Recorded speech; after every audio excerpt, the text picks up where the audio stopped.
So there's been a bit of a follower race on TikTok between the two biggest creators, Charli D'Amelio and Khaby.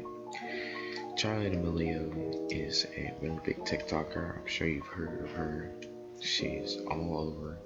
She got her own HBO show. She got a Super Bowl commercial. She has her own makeup line. She has a Taki sponsorship, I believe, and just a plethora of other things. She blew up around early 2019 and just kept on building up more and more of a momentum as the pandemic hit. People were more inside on TikTok on their phones. She kept building and building and building a following. It just kept getting bigger and bigger, and last year she surpassed 100 million subs. As for Khaby, he's a guy who's really blown up over the past year. He pretty much will look at a video like from 5-minute hacks, and they'll do this whole big convoluted thing, and he'll just point out a simpler explanation to it, and people enjoyed that, and people found it funny. He doesn't talk at all. He just points. He ended up getting invited to like a big Ferrari race. He's growing bigger and bigger, and people have just enjoyed him more and more. Charli is currently ahead on TikTok, but Khaby is just like right behind her. Now the reason I compare this to Pewdiepie versus TSeries is because there seems to be this hate towards TikTokers in general, but a certain type of TikToker, like Charli D'Amelio is, a dancer.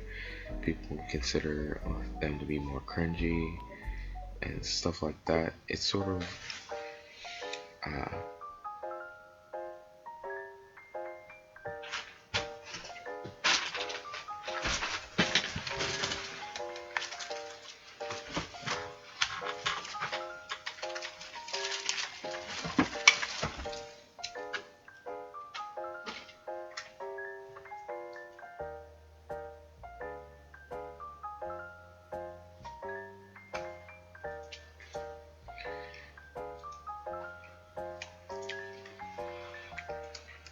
so the reason I compare this to Pewdiepie versus TSeries is there's this big parallel within how PewDiePie was sort of this old YouTube. People grew up with him. People enjoyed him. People could relate to him. People just liked him more all around. And but Charli D'Amelio, like I said, because of how corporate she is considered to be, and how people just view TikTokers of her brand, sort of caliber in general, it's a lot more likely for people to dislike her, like they did TSeries. But TSeries is basically Cocomelon, really, and people didn't like that, and people disliked how corporate TSeries was. In fact, I was watching, I watched the first episode of Charli D'Amelio's show, and she has like binders full of just sponsorships and deals that she has to do. And if you go on to her TikTok, like you can easily find like deals that she's had, where she's had sponsors TikToks of her promoting certain brands. Now, personally, I don't really have a big horse in this race. I see the merits of both of these people.